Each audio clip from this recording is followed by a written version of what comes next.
What's the easiest choice you can make? Window instead of middle seat? Picking a vendor who sends a great gift basket? Outsourcing business tasks you hate? What about selling with Shopify?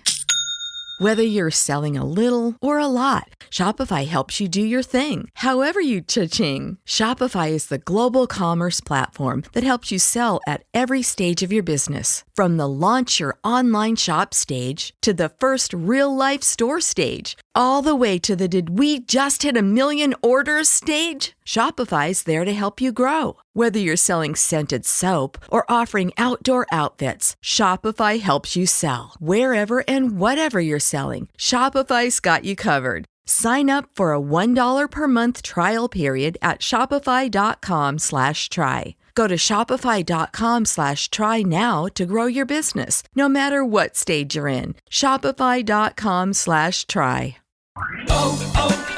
O'Reilly. You've got questions? O'Reilly Auto Parts has answers. Need a pro you can trust? We've got that too.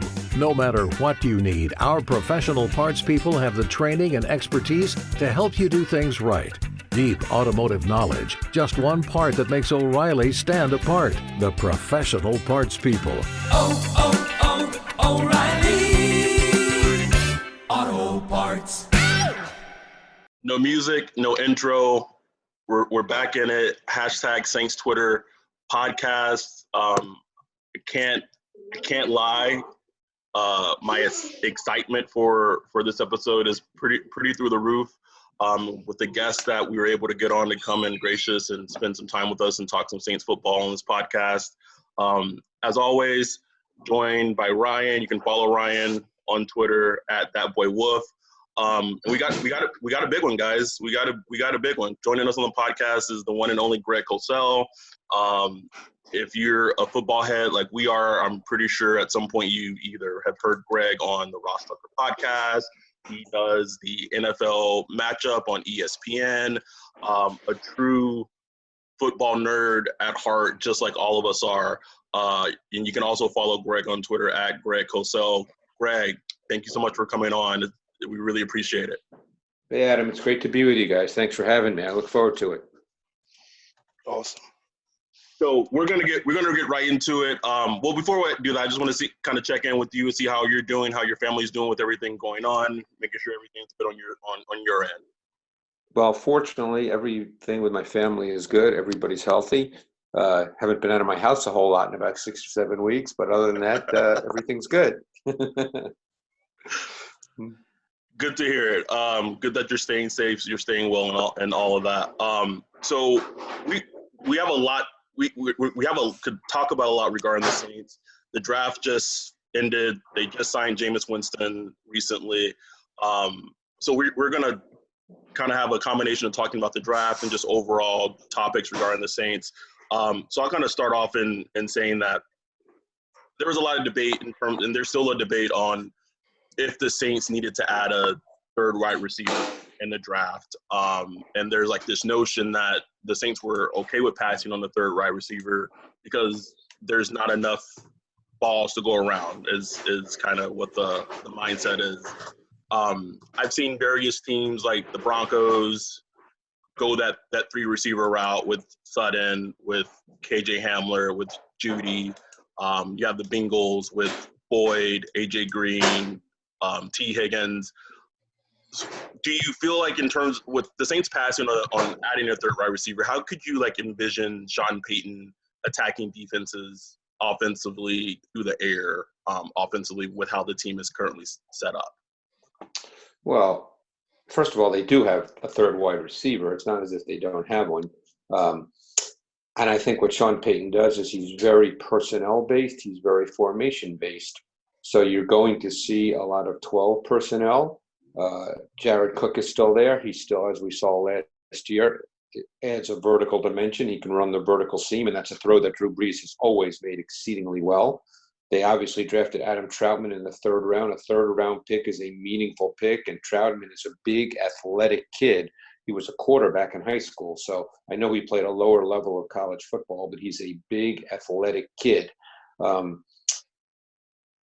At wide receiver, I thought they made a great move in adding Emmanuel Sanders. He's still really, really productive, and I think stylistically he fits their offense because they're not really a vertical passing team. They're much more of a timing-based team with Drew, and Sanders is really good running a lot of those quick in-breaking type routes, very good run after catch. And they'll Traquan Smith is still there. He was a third-round pick 2 years ago. They'll get a third wide receiver out of the group that they have, and they will line up in 11 personnel at times. And then you still have the Taysom Hill factor. And again, Taysom Hill, they just signed him. We know he's not the quarterback, so that means more than likely he plays more snaps. There were games in the second half of last season in which he played 28, 30, 32 snaps. So you have to factor him into this equation, and I'm sure that's the reason they were not motivated highly to draft a wide receiver. I'm sure if there was one sitting there that they absolutely loved, they would have done that. That's what teams do. But if there wasn't one there when they drafted, and they did not have a lot of draft picks, obviously, they chose not to draft a wide receiver.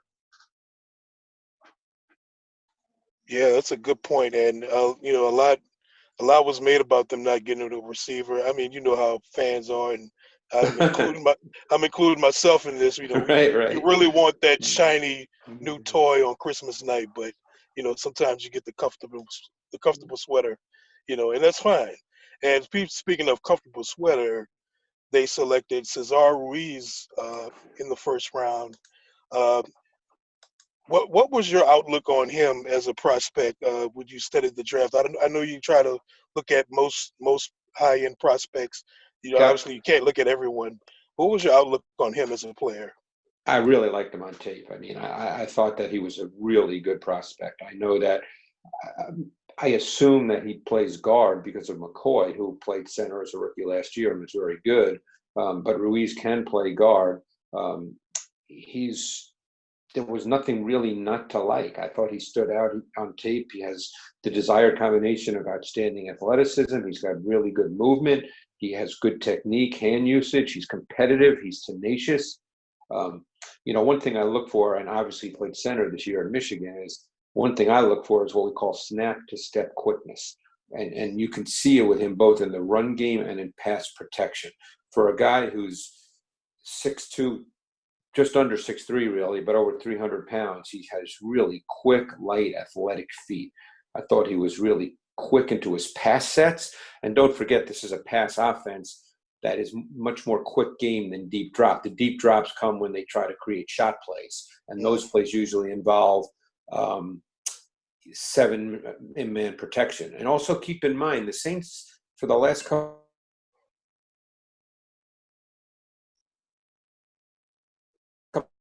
do that. I think that's part of what Sean Payton does. I bet, and I don't have the numbers right in front of me now. I'm sitting in my house. I'm not in my office at NFL Films where I've got a zillion sheets.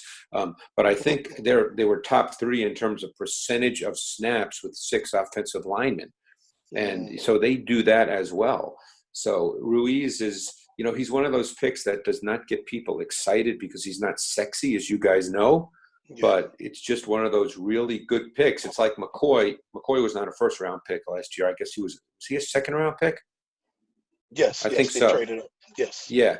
But, I mean, so now you fortified an offensive line in the interior in each of the last 2 years with 2 guys who more than likely are going to be 10-year pros and probably are going to be all pros. And it's really tough to argue with that. Yeah, you could make an argument kind of across the board with Armstead, maybe depending on how someone feels about Pete, McCoy, Ruiz, and Ryan Ramczyk, that the Saints, in theory, has a top 3 offensive line in the entire league. They do. And they obviously still have Kamara. They still have Latavius Murray.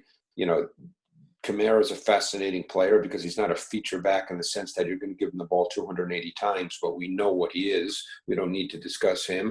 And Murray is one of those guys that, again, he's not an every week guy, but there are certain weeks in which he might get the ball 18 or 19 times, depending on the flow of the game, and he can do that in a given week.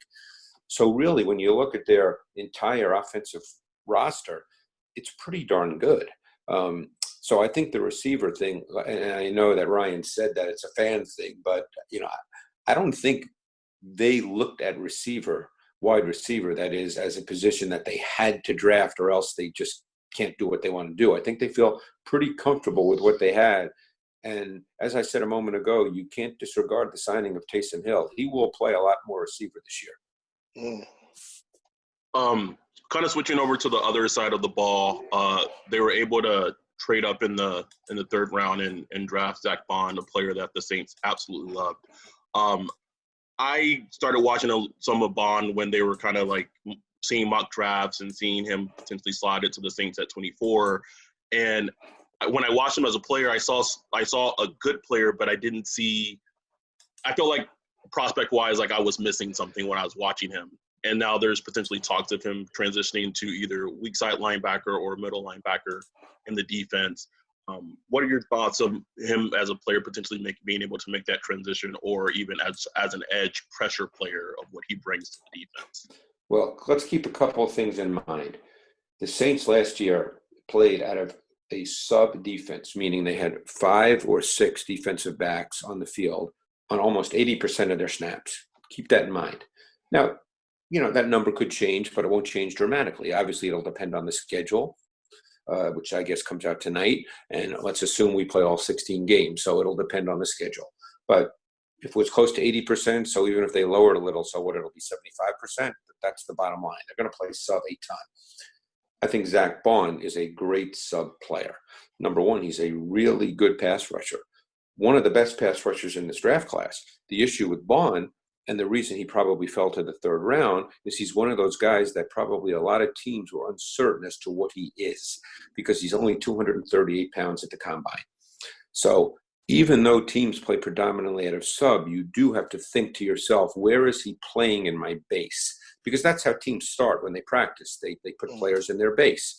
And at 238 pounds, you may not see him as an outside linebacker in a 3-4. He's certainly not a 4-3 defensive end. So where do you play him in his base? And in fact, in my transition, I'm sure you guys have seen when I tweet out my evaluations of players, I have a transition section.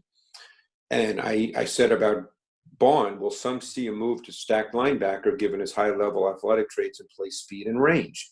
He's a really good player with strong athletic traits and high-level recognition and reaction instincts. He will find a place based on the defensive coordinator and the scheme, likely with a base 3-4 team that features multiple fronts. Now, the Saints are not necessarily that team, although they play a lot of multiple fronts. A lot of teams do now. Yeah. But he's a sub player. You can move him around and he'll rush the quarterback. And when you add him to the player I think was the best 3-down linebacker in the league last year, in Demario Davis, and I said that during the season after about 10, 11 weeks, and I assume Anzalone comes back from injury, right? He should be back. He's another really good sub player. Unfortunately gets hurt a lot, but he's a really athletic sub player. They're pretty intriguing in their sub defense. You add in Chancey Gardner-Johnson, who played about 4 or 5 different positions for them. And I spoke to Dennis Allen about that at the Combine and his use of Gardner-Johnson. So I think they're trying to get players who fit today's NFL with the fact that they play sub so much, and that's not likely to change. And speaking of Dennis Allen, you said you talked to him at the Combine. I mean, what's your overall view of Dennis Allen and his schematic approach to defense, in the NFL? Obviously, everybody has their own flavor. Some people like to kind of stay conservative and just line up and play. Some people like to, be very multiple and blitz. I think Dennis Allen kind of leans more to that philosophy, and that's what Sean Payton pretty much likes in all his defensive coordinators. Right. He likes an attack-style defense. What's your kind of feel on Dennis Allen as a defensive coach? I like Dennis Allen as a defensive coach. I think he does a lot of good things. I think he's pretty multiple. Look, defense, for the most part, if you talk to coaches, it's all about rules. You can't account for every single thing an offense does, because otherwise you overload your players. I remember years ago, and this was probably before your time, guys, because I'm a little older than you guys, but there was a defensive coordinator in the league named Rod Rust. He passed away about 4 or 5 years ago. He actually started his career in the late 60s coaching Joe Green at North Texas State. But he was a defensive coordinator in the NFL for years and years and years, and in college football as well. And one of the things he told me, and I've never forgotten it, and I know Dennis believes in this because we've had this conversation, is you teach your defense certain things, you give them rules, and then you have to let them play. Because you can't say to a defense, well, if they line up in this, you do this, but then if they line up in this, you do this, but then if they line up in this, you do this, and then if they line up in this, you do this. You can't do that because you overload your players. So you have certain rules, and then your players have to react to what they see based on their rules. And I think Dennis is really, really good at that. Yeah, I remember speaking with him, talking about some of their blitz concepts, because we were actually doing a piece in the matchup show, and I wanted to do a play where I think it was a Dak Prescott sack from, obviously not this year, it was the year before. And, I wanted to, the main reason I was talking to about it is because I wanted to be right when we presented the piece, because for me, it's all about credibility and integrity. So I want to be right. And, he got into this discussion about the rules. And, I love those kinds of discussions because then you learn. You learn stuff, and then for me, you're always learning. Once you think you know, that's when you don't know. So you're always trying to learn. And but I think Dennis does a really good job, and I think assuming health of these linebackers, he's going to have some interesting pieces to play around with Anzalone, Davis, Vaughn. Let's assume health for Marcus Davenport, who I think's kind of evolving into a really good pass rusher. We know about Cameron Jordan. A player I always loved, and I again, another guy that just can't stay healthy, but Sheldon Rankins, I think, is a really, really good player. And they've got a lot of good defensive players. They do, and it's kind of, as a Saints fan, we're not used to having so much talent on the defensive side of the ball. You brought up this player briefly. He easily became one of my favorite players as a rookie last year. Was Chauncey Gardner-Johnson.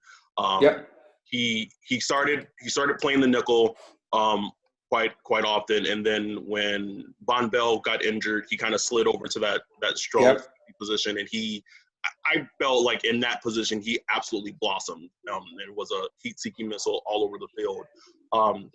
Sean Payton seems really, and Dennis Allen has that vision for him being a nickel player. What were your just impressions of Garner Johnson as a rookie and how multiple he was able to be used all over the field? Well, I really liked him, and I really liked him coming out. And I think he was a fourth-round pick. And my guess is if he came out this year, he would have gotten drafted higher, because now we have this sense, this new phrase, positionless players, and he kind of fits into that. And I think the league is moving toward that because of sub. I mean, I know they signed Malcolm Jenkins, so Gardner Johnson is not likely to play in the base because Marcus Williams is a true free. He's a true post safety, and Malcolm is another one of those guys that can play multiple positions, but in a base, he's a strong safety. Obviously he was in New Orleans prior, but so Gardner Johnson is going to play in sub, but boy, they've got a lot of players. I mean, even in sub, you might see them in dime a lot with 60 Bs because they still have PJ Williams. If Patrick Robinson is healthy, he's been a good sub player for them when healthy. So I don't, he's been with a lot of teams now, so we'll see what happens there because he's a specific kind of player. Mm-hmm. My guess is if Swearinger were to make this roster and do really well, he would be a dime player and play that hybrid linebacker safety position where he's basically a box player. But they've got a lot of options in the secondary because obviously Lattimore and Jenkins will be the outside corners, and that's pretty good too. So, they've got a lot of people they can play around with. Now, it might not all happen right away because we don't have a true off season and they're not on the field.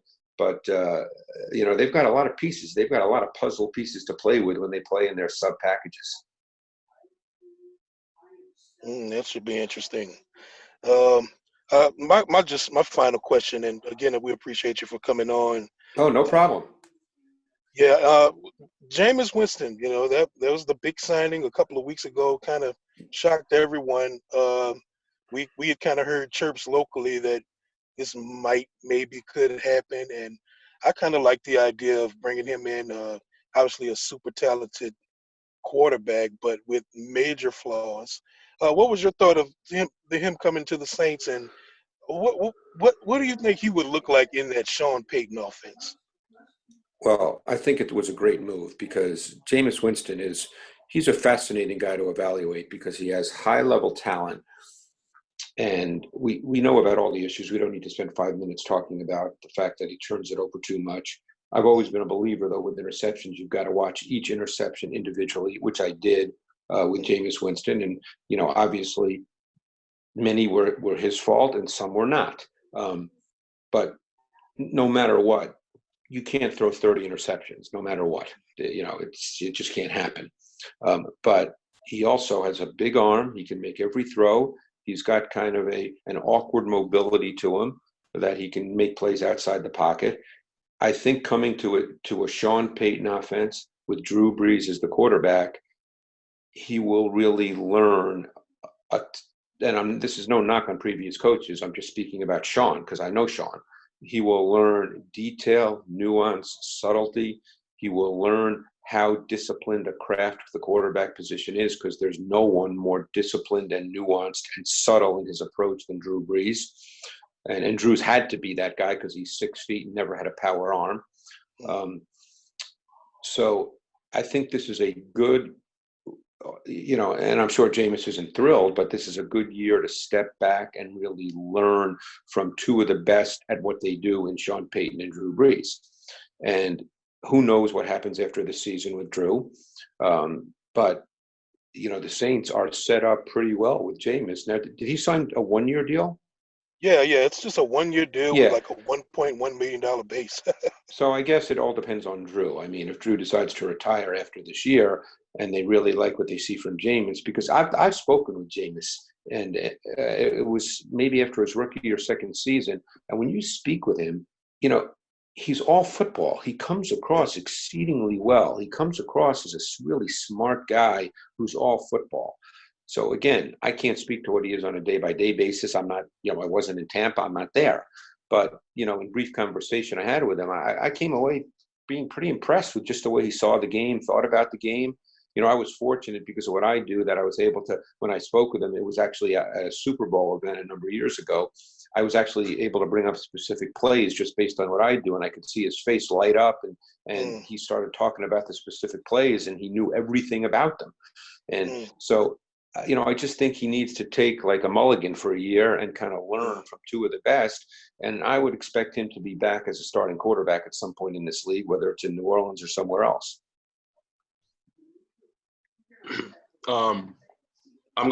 This is my last question. You touched on the 12 personnel earlier. Yep. And there was a year where the Saints had Josh Hill, Ben Watson, and Michael Human, and Michael H. Yeah. There was a stretch of games where Sean Payton fell in love with 13 personnel, and he can do that again. He's got Josh Hill still on the roster. And so for us, Ryan and myself, we know what those formations mean and what that means. But to maybe the listeners, could you explain what 12 personnel is and schematically what offensive caller like Sean Payton can do in formations like that with 12 and 13 personnel and how that's very difficult for the defense to account for? Well, the first thing that happens, if you're going to line up in a normal down and distance situation, 1st and 10, 2nd and 4, then you're going to line up with multiple tight ends. You're almost 100% certain that you're going to get base defense. Okay, whether it's a 3-4 team or a 4-3, you're going to get base defense, which means that there are 4 defensive backs on the field. And what Sean Payton is a master at, and what Jared Cook allows you to do, and even Josh Hill to a certain extent, they did it with Dan Arnold when he was there. Certainly Adam Troutman can do that, is he's so good at what we call receiver distribution and location. When he lines up with multiple tight ends, it doesn't mean that it's a tight formation unless we're on the ball. He could line up an empty out of 13 personnel. And now the defense is playing with their base. They don't have their high-level athletes on the field. And now all of a sudden you're spread out And when that happens, very often the defense will go to what is called a default defense. And you know this from film study. And 99% of the time, a default defense is a zone. So if you're playing a team and you know that their default defense is cover 2 or whatever it is, you go empty, you know you're getting cover 2. So you have a play call that beats that. So it's a matter of making the defense predictable from a personnel standpoint and a coverage and pressure standpoint.